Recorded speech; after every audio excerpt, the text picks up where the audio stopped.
السلام علیکم ګرانو دوستانو. د میړه او میرمنی ګډ مسئولیتونه په کور کې. کله چې موږ واده کوو نو یو نوې کورنۍ جوړوو او دغه نوې کورنۍ بعضې مسئولیتونه موږ ته لري چې باید موږ یې ادا کړو. اول مخکې له دې چې هغه څلورو نقطو ته ولاړه سم چې د میړه او میرمنې ګډ مسئولیتونه دي، درې ډېر مهم مسایل تاسو ته وایم. هغه یو دا دی د ارزښت او درناوي یا د احترام احساس باید موجود وي. هم په میړه کې هم په میرمنې کې باید یو بل ته ارزښت ورکړي او د درنوالي احساس په مقابل طرف کې ایجاد سي. یو د بل توپیرونه په نظر کې نیول. د میړه معاینه چې دا په جلا کورنۍ کې لیسي جلا سیستم لري، ډیر وابسته چې په بعض کسانو پسې د جلا کورنۍ کې لوسوي دي، جلا خوی خاصیتونه لري او تر هر څه مهم نارینه جلا خاصیتونه لري، ښځه جلا خاصیتونه لري. دا توپیرونه ته باید تاسو په نظر کې ونیسئ. داسې نه چې د مقابل طرف څخه داسې څه غوښتنه لري لکه عیناً لکه ته داسې یو کس واوسېږي. دریم چې ډیر مهم دی فیزیکي او رواني توپیرونه باندې نظر باید ونیسئ. نارینه او ښځې ځینې فیزیکي او رواني توپیرونه لري، یو د بل سره متفاوت دي. نو موږ باید دا مد نظر ونیسو او بیا مشترک ژوند ته داخل سو. راځئ مشترک ژوند ته داخل سولو. نو زموږ مسئولیتونه څه شي چې اول یو بل ته مینه ورکول او د مینې اظهار کول. حضرت مسلم ویلي دي وایي هغه نارینه چې خپل میرمنې ته د مینې اظهار کوي دا نارینه ثواب ګټي. نو ښځه عموما ډیر ودې ته ضرورت لري چې د مینې اظهار ورته وسي او دغه د مینې اظهار چې د نارینه د خوا یې ډیر قوي اثر لري او د دې سبب کیږي چې یو عمیقه مینه منځته راسي. میړه معاینه باید یو بل ګران کړي، مینه سره ولري او اظهار یې وکړي. دوهم احترام کول یو د بل. وایي هر څوک خپل روانشناسي دا ثابته کړې ده چې هر انسان خپل د شخصیت سره علاقه لري.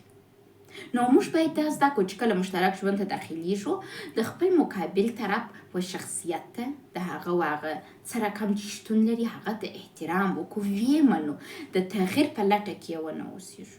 بعضې وخت بعضې شیان باید تغییر وکړي. بل وایي میرمن حضرت مسلم ویلي دي وایي میرمن چې کله خپل میړه د کوره وځي د دروازې پورې چې خپل میړه همراهي کوي، تر شا دې ورسره ځي. دا په نارینه کې د احترام احساس د هغه په وجود کې پیدا کیږي چې زما میرمنې ته زه دومره قدرمن یم چې کله زه د باندې وځم دا زما سره تر دروازې پورې راځي. او بل حضرت مسلم ویلي دي وایي میړه باید په خندا و کور ته راننوځي، په تبسم سره د میرمنې سره خبرې او معاشرت وکړي.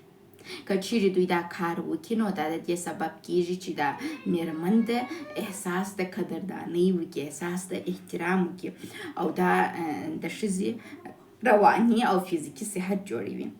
و یو بل ته په غوسه کې بدې خبرې مه کوئ. مینه هغه ده چې په غوسه کې هم یو د بل احترام وساتئ، په غوسه کې هم یو د بل د زړه ساتلو خیال وکړئ. زه په ژوند کې بعضې کسان لرم کله زه ورته غوسه سم، کله هغوی ماته غوسه سي، خو موږ یو بل نه ځورو، موږ یو بل ته غلط خبرې نه کوو. دا زما دویم میړه یو بد عادت درلودی، کله چې به غوسه ورغلل هر څه یې ویل او بیا به بیرته پر پښیمانه و، خو د ځان مدیریت یې نه وست. کله چې به ما هڅه وکړل چې ده ته ووایم چې راځه د ژوند په مشکلاتو کې دا حل کړو، ده به ویل خدای چې شیخ عمري در به دره کړي چې زه یې په تا اخته کړم، زما ژوند یې راخراب کړي. نو یو میړه چې یو ښځې ته داسې خبره کوي هغه به د هغې ښځې ژوند څه شي؟ احساس د ناامیدۍ کوي، احساس د بې احترامي کوي، احساس د دې کوي چې زما سره نفر هېڅ مینه نه لري. او کله چې ما د طلاق غوښتنه وکړه، کله چې ما د طلاق تصمیم نیوی، بیا ده ډېر یې زور ورکړی و چې ولې طلاق راڅخه اخلي. زما سره یې ګڼ شمېر میسیجونه پراته دي، ما ته بېزارۍ کولې چې ما مه طلاقوه، زما څخه مه لرې کېږه. لیکن زما تر شا بیا زما بیرته غیبت کوه. اصلا شخصیت یې یو رقم جوړو، نه د ځان احترام کوئ، نه خپل د شخصیت درناوی ساتئ، نه د بل چا د ساتئ. او د دې سبب سو چې کله ما طلاق واخیستی د زارۍ شروع کړې او ما ته بې زارۍ کولې. زما تر شا بیا زما رقم په رقم غیبتونه کول، دوه مخي یې کول او په غوسه کې ډېرې بدې خبرې کولې. په غوسه کې دا درته ویل چې ته ماته هېڅ ارزښت نه لرې. نه، مینه دا نه ده، مشترک ژوند دا نه دی. تاسو باید په غوسه کې هم یو د بل خیال وساتئ. و یو شی په یاد ولرئ په مشترک ژوند کې، تاسو باید د نورو خلکو په مقابل کې یو د بل احترام وساتئ. مثلا د خسرګنۍ په مقابل کې د میرمنې احترام ساتل، د خسرګنۍ په مقابل کې د میړه احترام ساتل. د نارینه او ښځه دواړه دې ته ضرورت لري چې د مشترک ژوند ملګری یې په عام محضر کې د خلکو په مخ کې احترام ورته وکړي. نو بیا د مشترک ژوند د دې سبب کیږي چې هم تاسو خپل په مابین کې ښه ژوند ولرئ، هم ستاسو د رواني صحت د ښه والي سبب کیږي، چې ستاسو رواني صحت ستاسو د فزیکي یا ستاسو د جسمي صحت د ښه والي سبب کیږي، او دا دې سبب کیږي چې تاسو ښه اولادونه هم دنیا ته ورکړئ. او که دا رقم یو فضا نه وي، ستاسو اولادونه هم غلط تربیه کیږي او غلط فامیلي جوړوي. درېیمه مسئله د ستونزو په وړاندې زغم او صبر. په ژوند کې مشکلات راځي، موږ باید د ستونزو دپاره زغم او صبر ولرو. زه تاسو ته یو مثال ورکړم. زما دویمې نکاح میړه پر ما ډېر ګران و، دومره راباندې ګران و، ما هېڅ وخت په ژوند کې یو څوک دومره نه و ګران کړی. ما ډېر ګران کړی و. زه یوه ورځ ورغلم، دی داسې نلچې باندې ناست و، زه یې مخ ته ورته کښېنستلم. ما زما او ستا په ژوند کې ځینې مشکلات دي چې باید حل یې کړو، خبرې وکړو. ده ما ته ویل ولالا دې شیخ عمري در به دره کې چې زه په تا اخته کړم او ته ما ته اوس دا خبرې کوي. ما قرارو خبرې ورسره وکړم، قرارو دا مې ورته ویلي وای چې زما او ستا په ژوند کې ډېر مشکلات دي، راځه د حل یې کړو، راځه زغم او صبر زده کړو. زما میړه په دې لټه کې و چې پیسې ترلاسه کړي. دا یې نه و زده چې په پیسه‌توب کې ژوند څنګه وکړي، دا یې نه و زده چې په پیسه‌توب کې خپل شخصیت څنګه وساتي. زما بې رضایته یې زما د دوستانو څخه $15,000 پور کړي. ما ورته ویل مړ زما نه ده خوښه، ده ویل یا امال ونیسه پور یې کړه.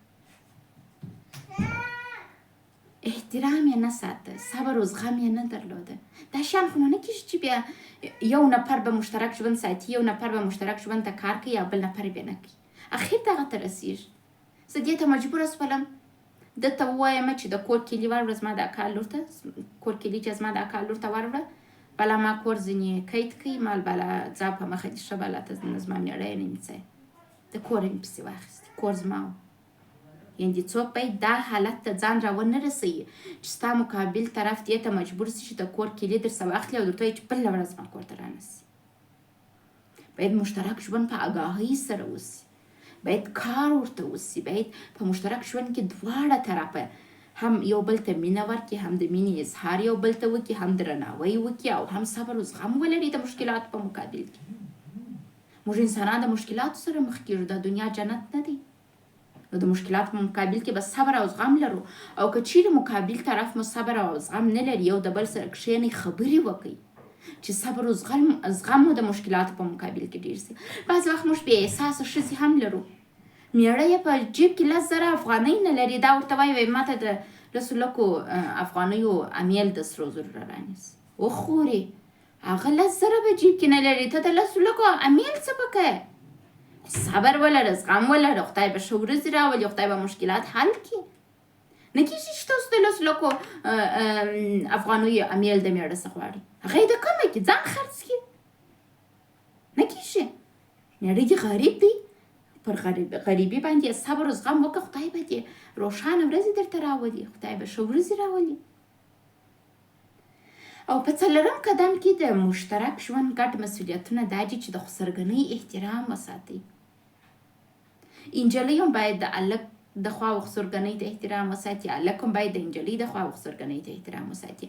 دغه میړه و میینه یا مثلا د هلک و نجلۍ د کورنۍ سره ټول عمر ژوند کړی دی، ټول عمر ورسره لوی سوي دي، وابسته توب لري، پروګرام دي، احساسات ورته لري.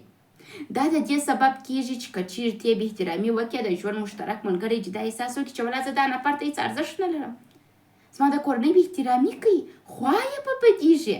که څه هم ستاسو خپل خسرګنۍ نه ده خوښه، که څه هم ستاسو په خسرګنۍ کې بعضې نیمګړتیاوې شته، که څه هم داسې شیان شته چې ستاسو خسرګنۍ تاسو ځوروي، د هغه سربیره باید تاسو د هغوی احترام وساتئ. د خسرګنۍ احترام ساتل د دې سبب کېږي چې تاسو خپل د ژوند مشترک ژوند او ملګري ته دا ثابت کړئ چې ته ما ته به ارزښت یې، زه ستا سره مین لرم، زه تا ته احترام لرم، زه ستا نیمګړتیاوې او ستا ټول هغه څه چې ته ځینې جوړ یې منم او درناوی ورته کوم. مننه.